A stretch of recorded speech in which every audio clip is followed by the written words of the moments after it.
You're really defective, you know? Talking about a C-section and being unable to give birth naturally? You're a complete failure as a wife. Out of nowhere, I received a barrage of abusive words on my answering machine from my boyfriend. But I'm neither married nor pregnant. What do you mean?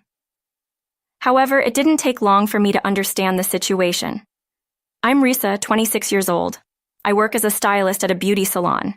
I've been working there for 6 years, starting as an assistant. Last year, I finally made my debut as a stylist.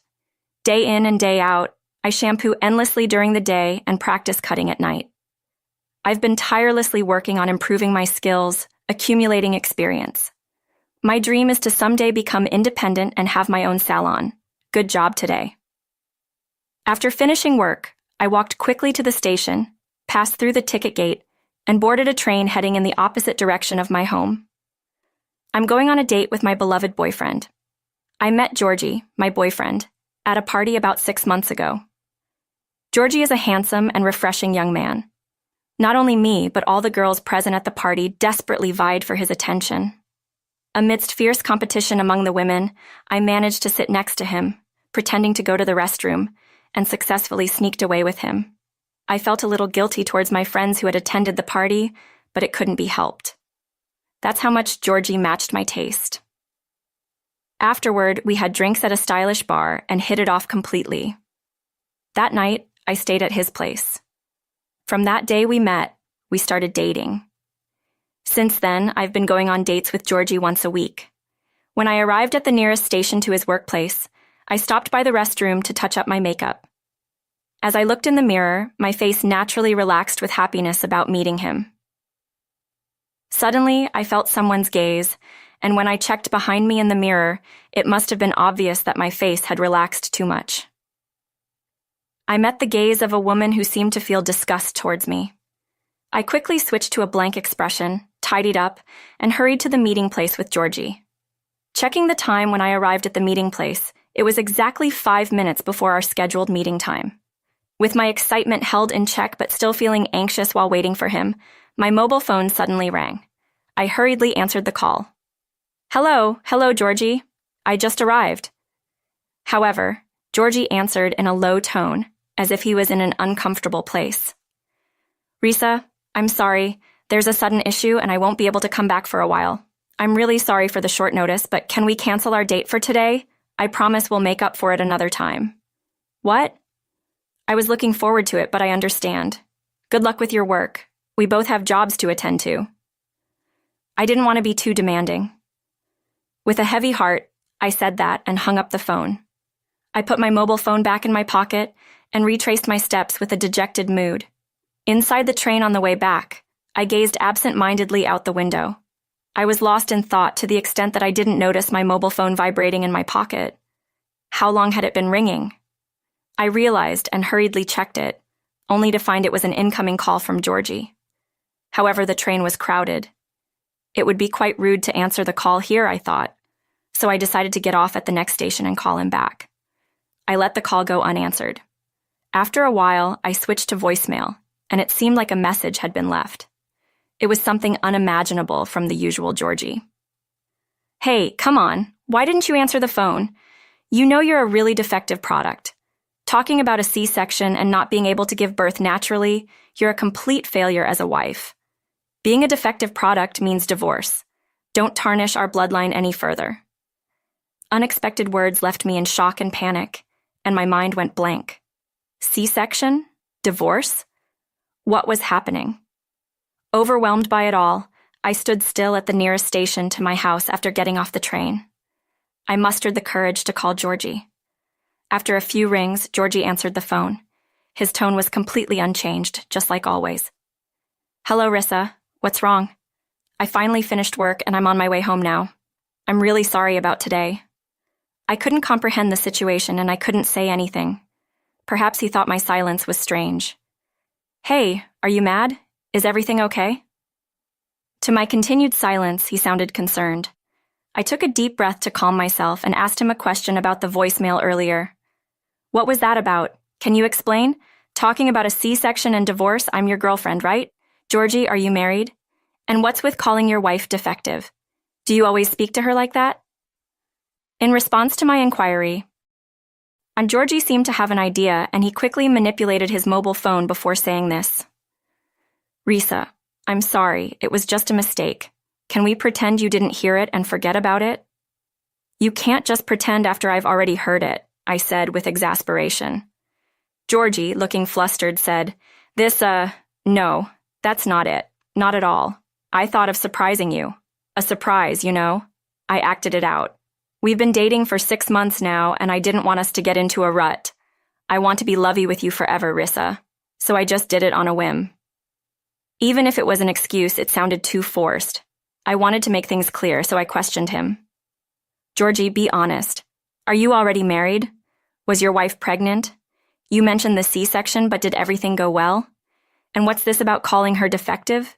Do you always say such horrible things? I mean about that. I interrupted his words and said, Stop with the lies. Even if you're married, it doesn't matter to me. My reaction seemed unexpected, and now it was Georgie's turn to be stunned. My love for you isn't something that can be shaken by such a small thing. Really? Georgie asked in surprise. Yes, of course. But if I become your wife in the future, will you say such terrible things to me too? I might not be able to endure it, I replied with a worrisome tone. He assured me loudly, I won't say those things to you. I promise I won't hurt you. Besides, I was planning to divorce her sooner. My mother was nagging me about needing an heir, so I reluctantly continued the marriage. But if you marry me and give birth to an heir, I'll divorce her right away. Is the baby born safely? Yeah, but she's just a girl, so she won't be an heir. And she wasn't born naturally, which is embarrassing for both me and my mother. After hearing this story, I told Georgie, I see, thank you for telling me. But I wonder if your wife will agree. I don't think she'll easily let go of a wonderful husband like you. I paused a moment before saying, I have to thoroughly crush your wife's spirit to make sure she never thinks of trying to take you back. I muttered in a low voice, and he looked surprised as he said, Risa, you say some unexpectedly intense things, but I really want to be your wife. Oh, I know. Could you give me your wife's contact information? I appealed to Georgie like that, and this time he answered with a smirk. Risa, you're really cute. I love you. But seriously, even if I give you her contact information, what are you planning to do? I could easily imagine Georgie with a relaxed expression on his face. With a fearless smile, I said, Hey, did you know in cases of infidelity, you can claim alimony for several years after a divorce? What if your wife realizes our relationship after divorcing you and sues you? I want to be happy with you. I don't want any alimony. It's just a hypothetical situation. But what if I were to get pregnant with your child? If we were dragged into a legal battle, it might cause so much stress that I'd have a miscarriage. I wouldn't want that, right? So I want to settle this now. I don't want to pay child support for that girl. I see. Risa, you're amazing. I'm falling for you even more. Georgie seemed relieved by my reaction and was overly delighted. Don't worry, I'll handle it perfectly. Trust me. Georgie, I love you. After hanging up with Georgie, I hurried home and began preparations for something. 1 week later, on my day off, I was at a stylish cafe with private rooms. I sipped coffee, contemplated the future, and took a break. Suddenly, a woman approached me. You're Risa, right? I'm Emily, Georgie's wife. Caught off guard, I quickly stood up and bowed deeply to the woman. Nice to meet you. I'm Risa. I'm really, really sorry for everything. After exchanging apologies, we both took our seats, and I ordered drinks for Emily. I immediately got to the point. As I mentioned on the phone this morning, please take a look at this. I spread out documents I had prepared over the past week, while working and staying up all night. They included messages and photos from my time with Georgie, as well as printed WhatsApp conversations. I revealed the details of our relationship, how we met, the moments we shared, and said, "Could you listen to this?" I took out my mobile phone and played the recorded conversation between Georgie and me from that time. In fact, I had secretly recorded our conversation back then. Emily looked at the documents with a serious expression and listened intently. Her eyes were clearly showing signs of agitation, but she managed to maintain her composure. After listening to the recording, Emily began speaking with a weary expression. Risa, you were really dating Georgie, thinking he was single, weren't you? Actually, he served me divorce papers yesterday. His mother joined in, showering me with harsh words. I'm saying they didn't need a defective woman who couldn't bear an heir. I genuinely want to accept the divorce. Of course, I'll raise our child. If you still want to be with Georgie, please don't worry about me. I have no intention of getting involved further, and I won't ask for child support or alimony. Please rest assured. After Emily finished speaking in one breath, she took a sip of her now cold coffee. I stared into her eyes and said, I have no intention of continuing my relationship with Georgie. Through this ordeal, my feelings for him have completely vanished. Besides, if I were to be with him, I'd undoubtedly receive the same treatment as you, and I absolutely refuse to associate with a man who has such a rotten character as to insult a woman who went through the trouble of giving birth to a lovely baby along with his mother. Emily pardoned my blunt words but asked, Aren't you angry at all giving in like this? I hate to say it, but I can't accept it. Let's make him suffer. As I confronted her, she appeared clearly bewildered. I'm sorry, I didn't mean to cause stress during this difficult postpartum period. No, it's all right, but of course I don't know what to do. My only concern is to make the newborn happy, she said reassuringly to me, looking down in anxiety, trying to comfort me. I have a good idea. Let's push him to rock bottom and make him experience despair to the fullest. Emily, you don't have to do anything. I'll handle it. After all, even though I didn't know anything, I ended up hurting you deeply. As a form of atonement, I want to take responsibility. She nodded as if she had made a decision. I understand. All right, please go ahead. After that, Georgie and Emily got divorced. 3 months later, Georgie and I were continuing our relationship smoothly, with our wedding just a week away. It was a rare date for us that day, and Georgie seemed particularly cheerful. What's coming up soon? I'm looking forward to it. My mother praised you, saying you're much prettier and smarter than my previous wife, Georgie said. Georgie, who knew nothing, smiled happily with a foolish expression, but to me, his face now seemed truly repulsive and filthy. Congratulations to you two. Do you even have a brain inside that head of yours? I muttered, looking the other way. Risa, did you say something? Georgie asked in surprise. I replied with a cold tone and a smile. There's no way I'd marry a rotten monster like you. Even when you had a pregnant wife, you were having an affair with me, acting like you're still single. After committing the most heinous act of betrayal, how can you keep a straight face? Do you have some kind of mental illness? My sudden outburst left Georgie looking confused, but she left with the baby without claiming any compensation or child support. You convinced Emily to do that, right? Desperately clinging to that thought, Georgie looked at me. I laughed and replied, Yes, I told Emily to do that. We put on a little act together. It's all to teach you and your family a lesson. I have no idea what you're talking about. What do you mean? Georgie asked, looking anxious and panicked. I stared coldly into his eyes and said, You've been deceiving me all this time despite being married. My affection for you has long since cooled since that phone call. And to think you and your family, after all the suffering Emily went through with a breech birth and a cesarean section to deliver your child, would hurl such cruel words at her, calling her a defective woman and treating her like garbage. I'm not foolish enough to become part of such a despicable family. As I spoke rapidly, Georgie's face turned as if he'd been struck by lightning. Then he collapsed from his kneeling position. Lies, this can't be. What about the wedding? It's impossible to cancel it now. We'd have to pay an outrageous cancellation fee, Georgie said, ironically reproaching me. But I calmly replied, Why should I care about that? If you're worried about the cancellation fee, why don't you marry your beloved mama? Oh, and by the way, you'll soon receive a certified letter from Emily's lawyer demanding compensation and child support. Pay it properly. Compensation and child support? Why are you talking about that now? She left without asking for anything, Georgie mumbled with frustration. Did you record or put it in writing when Emily said that at that time? Georgie's face turned pale all of a sudden. I thought so. Then you have no evidence. You're a working adult. Don't you understand the importance of putting things in writing? You're truly an inept fool, I said with a laugh. Georgie was trembling, on the verge of collapsing like a downed boxer. It's your child, so paying child support is only right, and the compensation will be substantial. I've kept that answering machine message from back then. Of course, I've made copies and given them to Emily's lawyer. Remember calling her a defective woman and the reason being that she couldn't have a boy or because she didn't have a natural birth? What does that even mean? Not a natural birth, as if there's a hierarchy in the difficulty of childbirth. I'd like to spread that recording to everyone. Please wait. If you do something like that, I'm finished. I'll do anything. Just don't do that.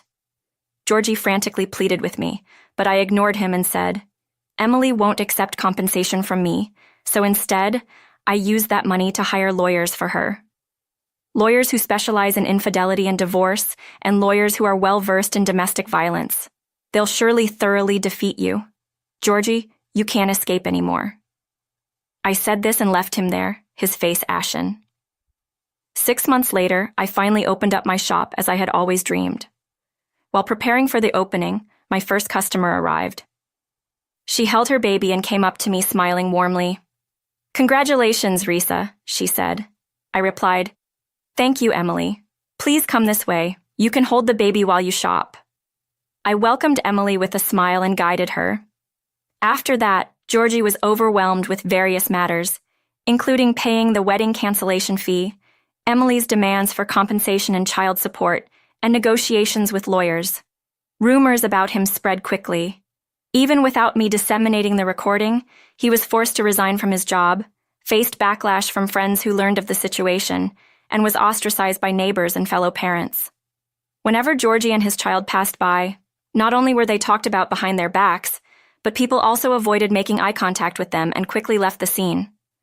Under stress, Georgie appeared haggard, far from his former handsome self, and his inherent mean-spirited nature was evident even on the surface. Despite all the talk about an heir, the family lineage will likely come to an end with Georgie. I hope that such a wretched family lineage will indeed perish. Emily and I have deepened our friendship since then. When I first met Emily, she had just given birth, and she looked exhausted and worn out from fatigue and mental stress. But now, she's completely regained her energy. I can finally go out and get my hair cut. This little one is such a good baby. And now that her neck is stable, I feel relieved seeing her happy. I couldn't help but feel happy myself. But is it really okay for it to be free? You've covered all the lawyer's fees and everything, so I feel a bit cheeky, she asked hesitantly. I answered with a mischievous smile. That's because I won't accept compensation. Here is a permanent free coupon for all the services, so don't hesitate. Today, you can get a haircut, color, or perm, whatever you like. Oh, but since a baby might get lonely, how about just a haircut? I laughed, and Emily bowed deeply. Thank you very much. Then I'll take you up on your offer for a haircut. Got it. I'll make you look absolutely adorable, so please leave it to me, I said with a smile. The baby in Emily's arms looked over at us and smiled. All right, everyone's presentations are done. Nick, the manager, said as he tried to move the discussion forward. Excuse me, I haven't. I recently found out something. Nick interrupted me and began to speak. There's apparently someone in this department who didn't graduate high school and is just a part-timer. Meetings should be for employees only. Absolutely right. His lackey, Mike, of course, agreed with Nick. I'm leaving. After leaving the meeting room, I started to shut down my computer. I noticed that an email had arrived, not in my personal inbox, but in the company's shared email. Thinking, there's no point in speaking up, no one will listen, I went home quietly. The next day, I heard a commotion from Nick's desk. He was staring at his computer screen, his face pale. Nick? Is something wrong? Mike looked at the screen with him. And he turned even paler than Nick. Why is he so angry? Knowing the reason for Mike's distress, I thought to myself, serves them right. My name is Adam. My mother passed away when I was in the 9th grade, and I was raised by my father. Well, you could hardly call it being raised. After my mother passed, my father changed. He drowned his sorrows in alcohol, and though he still went to work, he squandered our living expenses on horse racing. Because of that, I had to start working part-time as soon as I entered high school. Every month, I went to the convenience store with bills in hand that couldn't be auto-deducted from my father's account. Even though I endured it because I didn't want to be alone, I reached my limit in my second year of high school and dropped out. I found a live-in job at a distant inn.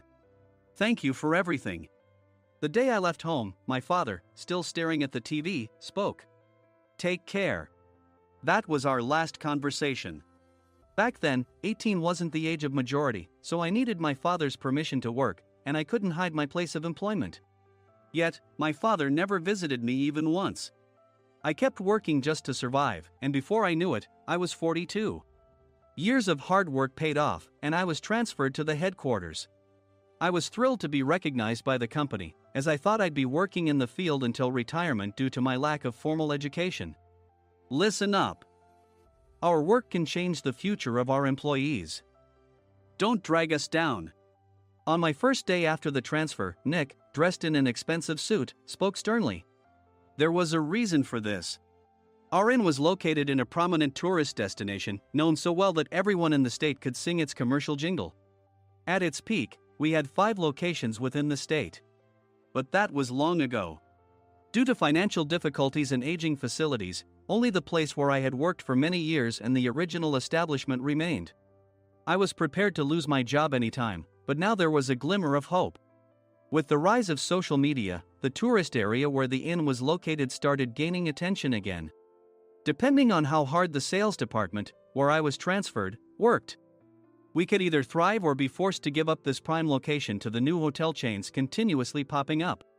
For Nick, who had switched careers from another industry to strengthen our sales, this was a battle he couldn't afford to lose.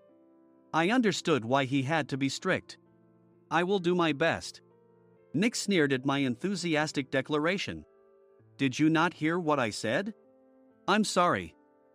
I thought I was listening carefully.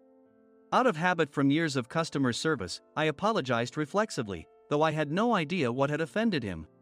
Someone was watching me with a smirk. In this department, there are those who are expected to excel and those who have been shoved here because they have nowhere else to go. You are the latter. It was Mike, the section chief. He's 7 years younger, at 35. But he was called to headquarters much earlier than I was and had been moving around within the headquarters ever since. I'm not jealous, but I can't accept that he's my boss. Graduating from a prestigious university, he has an unusually high pride and caused many problems as a newbie, making things very difficult for me when I was the front desk leader. When I found out Mike was transferred to the sales department a month before me, I was disheartened. Mike is right. With just a middle school diploma, there's not much you can do. Don't even think about achieving results. As if I didn't exist, Nick remarked, I'm thirsty.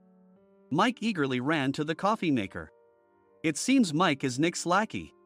I regretted being happy about my transfer to headquarters, wishing I had stayed on site forever. Send a direct mail to every company on this list by the end of the day. Nick only assigned me tasks that even a new graduate could handle. What? There are over 1,000 companies. You want me to send to all of them by today? Yes, if you and your fellow misfits split the work, even those with nowhere else to go should finish by today. I glanced at the employees typing away expressionlessly. They were worn out from customer service, only thinking about leaving on time, or were women reassigned after having children, with zero motivation for work. Even Sam, a new graduate from the same university as Mike, who was supposed to be among the expected achievers, had no enthusiasm for the job, having joined the company wanting to do customer service. I don't care what they say, I plan to quit anytime, he said. Only Nick and Mike were highly motivated, making all the decisions between the two of them. I originally only wanted to work at the inn to survive and had no particular attachment to this job. I swallowed my words, thinking I had no right to reprimand them. About a month after the transfer, Nick told us with a frustrated look. To commemorate the 50th anniversary, we've decided to create a plan exclusive for one group per day. Originally, Mike and I were supposed to come up with it, but our president, Mr. Thompson, insists on hearing everyone's opinions. So, you all get a chance. As Nick explained, Mike began handing out prints. Make sure not to embarrass Nick. If your ideas are half-baked, you'll have to redo them. It seemed that they had printed his handwritten notes by Mr. Thompson, which included several questions and a section for free responses. It made sense why Nick had to seek our input, given that all responses had to be submitted to Mr. Thompson. We were given a week to think about it, and a meeting was scheduled to compile our ideas. My plan is to let guests enjoy both the old and modern America. Nick began the presentations. Guests would watch a master confectioner at a nearby traditional sweet shop make sweets in front of them. The welcome drink would be premium tea in a bottle. Nick's plan was certainly attractive. After his presentation, Nick called on us to present in the order we were seated. Just as I stood up for my turn. "All right, everyone's presentations are done." "Excuse me, I haven't. I recently found out something." Nick interrupted me. "There's someone in this department who didn't graduate high school and is just a part-timer." He was likely talking about me. I joined the company as a part-timer and was made a full-time employee when I turned 20. That was 20 years ago, so Nick and Mike probably had no chance to know until recently. Meetings should be for employees only. Absolutely right. After that, Nick kept creating opportunities to solicit everyone's opinions, purposefully excluding me from speaking. The meeting unexpectedly heated up and went past the scheduled end time. A few people asked to leave, and the discussion continued with the remaining few. "Still here?" Normally, you'd leave in that situation. Though I had no attachment to the job initially, hearing kind words from customers made me want to make them happier. For someone like me, with nowhere to go, the inn was my home and customer service was my life. I felt pathetic about my current self. "I'm leaving." I left the conference room and started shutting down my computer. I noticed an email had arrived, not in my personal inbox, but in the company's shared email. Thinking no one would listen to what I had to say anyway, I quietly went home. The next day, while preparing the DM as instructed, I heard a commotion from Nick's desk. In his haste to stand up, he hit his knee on the desk. He stared at his computer screen, his face pale.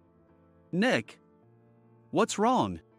Mike, thinking he should be the first to rush over, approached Nick while still wearing his coat. He peered at the screen with Nick. And he turned even paler than Nick. Why is he so angry?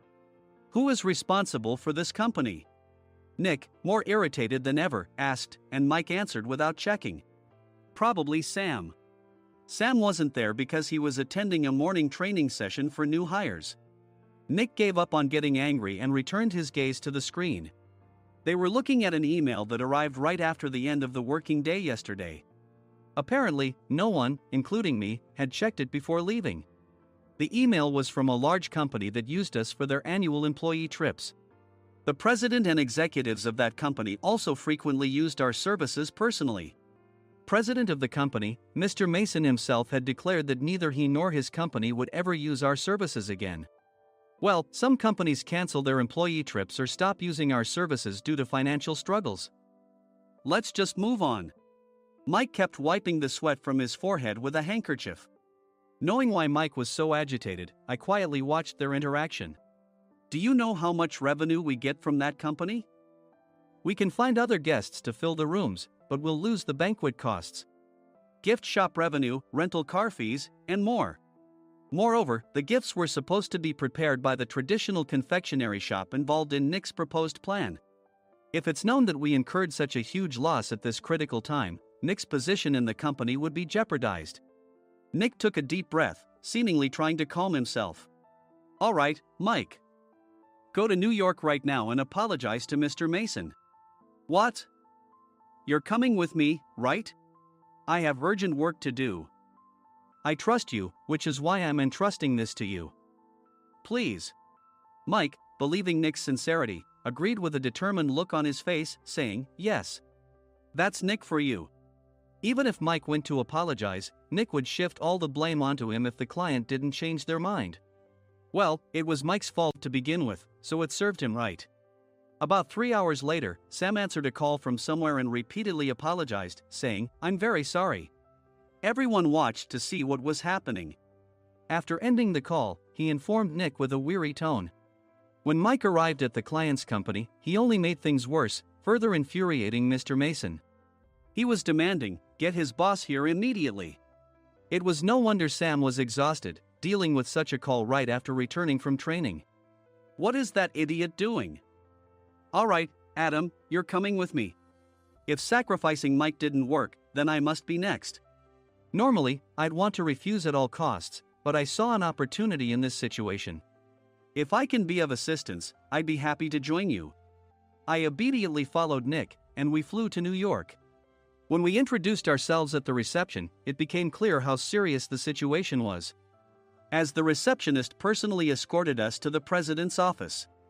Angry voices leaked through the door, making both Nick and me uneasy. Excuse me. I'm Nick, the supervisor. I understand my subordinate has caused you trouble, and I deeply apologize. Nick, with his experience in the corporate world, knew enough to offer an apology before excuses. However, his customer service skills left much to be desired. I sighed as I saw Mike trembling like a small dog in the corner of the room. What kind of training are you giving your subordinates? Mr. Mason glared at Nick with a red face. The intensity of his gaze made even Nick take a step back.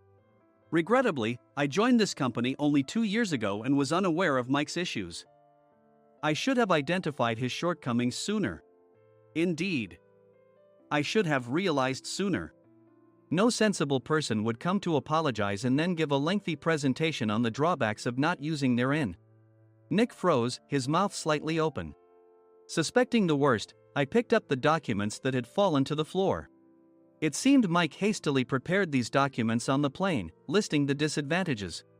Disadvantage 1: if you change the venue for the company trip, employees might suspect it's for cost-cutting reasons, leading to a negative impression. Reading it aloud half-jokingly, Nick snatched the papers from my hand and checked the contents with a furious expression. Among the stack of documents was a receipt from a nearby convenience store's copy machine. I felt a pang of dread, hoping he hadn't shown the receipt as well. What do you think he said when I asked what kind of nerve he had to do this? I'm very sorry. Faced with the dire situation, Nick must have thought there was nothing left to do but apologize. In a voice smaller than I'd ever heard from him, he uttered words of apology. He said, "I'm a Harvard graduate. I don't believe I said anything wrong." Mike! What have you done? Forgetting his plan to pin the blame on Mike, Nick yelled loudly, even in front of Mr. Mason. "I didn't do anything wrong." "You're still saying that? Look at him." Mike pointed at me with a shaking hand. "I was assigned to headquarters in my 20s and now I'm a section chief. This guy only made it to headquarters at 42. Everything I've done proves I was right. So why are we losing the contract?" Having said his piece, Mike collapsed to the floor. "Of course. You were sent there because you had nowhere else to go." Mike never expected to hear such words from someone he looked down upon. He lunged at me, and Nick hurriedly stepped in to stop him. "Mr. Thompson told me Mike is a quick thinker, and to take good care of him." There's no way he was pushed aside. "Don't make things worse here. He didn't say quick thinker, he said only quick-witted, didn't he?" I don't remember that part." I recalled the many troubles Mike caused when he was a newbie. When Mike was on the front line, his pride was so high that he never apologized to customers. Customer service, especially in our job, doesn't work alone. It brings both good and bad situations. If the front staff or housekeepers made mistakes, or the cleaning company didn't properly clean a room, one had to apologize to the customers regardless of personal fault. Mike, in such situations, would never apologize, insisting he wasn't at fault. This often angered customers, and as the front desk leader, I frequently had to apologize on his behalf. He caused complaints and disrupted operations, which is why he was quickly moved to headquarters. In departments where he didn't interact directly with customers, his quick thinking was beneficial and things went well. But it seemed his flaws were starting to show. Corporate reservations are supposed to be entered into the system by the sales representative. But a quick check yesterday revealed that more than 10 items were missing from the client's reservation. The handover document clearly stated what needed to be prepared. Why didn't you enter it into the system? Why do we have to give them special treatment? Filling rooms near the banquet hall, setting up all the food in advance. Specifying the brand of wine, they're too demanding. No wonder he always angered customers, I thought, feeling a headache coming on. Grouping them in rooms near the banquet hall is for our benefit too. It makes it easier for the staff to set up beds and serve breakfast since everyone's schedule is synchronized. As for the other requests, Mr. Mason suggested them to lighten our load. I didn't know that. Nick finally seemed to realize that Mike was the one who had angered the client. What did you say to them? I just told them we wouldn't give them special treatment anymore. We shouldn't waste effort on things that don't bring in money. I was utterly exasperated at his lack of understanding of customer service. Of course, we shouldn't comply with unreasonable demands. But carrying over successful practices from past stays makes customers feel remembered and enhances their experience. Good memories encourage repeat visits. That's part of our job. I looked down at Mike, who was sitting on the floor. In our job, nothing is a waste. Mr. Thompson likely moved you to the sales department, hoping you'd finally understand this. How do you think he feels now that you've failed to meet his expectations? Mike, tears in his eyes, fled the president's office. I was amazed he still hadn't apologized. You have it tough, Adam. It's okay, we're all employees of the same company. I deeply apologize for this disrespectful incident. Especially after all the care you've shown us. If it weren't for you, Adam, I really would have stopped staying here. When I heard you were moving to the sales department, I was willing to reconsider if you handled it. Seeing us talk so amicably, Nick's face contorted. Do you two know each other? Adam's service is excellent. I always requested him specifically. Normally, we don't accept specific staff requests, but we made an exception for Mr. Mason, adjusting my shifts accordingly. He had personally stayed at our hotel just before my transfer, and during casual conversation, I mentioned, I'm moving to the sales department soon. If I hadn't told him then, things could have been much worse. Please continue to take care of us. I look forward to it. On the return flight, Nick awkwardly offered me a can of beer. It's still working hours. Of course, I had no intention of forgiving him for a single beer. Nick might try to pin everything on Mike and avoid any consequences. While pondering this, a startling fact came to light. Nick, the tea bottles for the plan have arrived. I handed Nick a bottle labeled with our inn's name. They look good. What are you talking about? These are plastic bottles. I had assumed we would use the trendy, high-end bottling tea. But what arrived were ordinary plastic bottles of tea with customized labels. The only unique aspect was the label, which had the inn's name, making it look customized. Upon further investigation, I discovered that a substantial amount of money was set to be paid to the tea company. It was priced like bottling tea. Does this plastic bottle really cost $100 each? The tea inside is specially blended for us. The extra cost is for that. Wouldn't it be better to use another tea company? Or is there a specific reason we must use this one? As Nick continued to make excuses, I showed him a printed email. I informed the tea company's president, Mr. Mitchell, that we discovered irregular payments and he confessed. He said you two were high school classmates and planned to split the extra money. That idiot. Why did he confess? That's not important. You should worry about yourself, this could turn into a police matter. Opening the bottle cap, I suggested. How about calming down with this tea? It supposedly has a relaxing effect. Nick drank the tea frantically. In the following days, decisions were made about their fates. Mike was reassigned to the General Affairs Department, with no chance of transfer or promotion, as per Mr. Thompson's orders. As for Nick, since the payment to the tea company hadn't yet been made, he narrowly avoided legal trouble. Instead, he was encouraged to leave the company, and to avoid further complications, Nick submitted his resignation. Rumor has it that connections between HR departments have made it difficult for him to find new employment. Even though it was good to have those two gone, something unexpected happened in the sales department. Everyone became motivated and united in refining the 50th anniversary plan. In the end, my plan was adopted. We collaborated with the Tourist Information Center to provide personalized guides. The plan, tailored to the number of guests, was truly special for the 50th anniversary. Hey, is Adam's family coming to stay? I immediately booked that special plan for my family. Sam noticed it on the reservation list and quickly picked up on it. Yes, I'm inviting my father. That's great. I might invite my parents too. I lacked the courage to face my father just as Adam. But here, with the confidence Mr. Mason praised, I felt ready. The 50th anniversary plan was a perfect opportunity to reconnect with my father. I hoped to bring back the days when we could laugh together as we once did.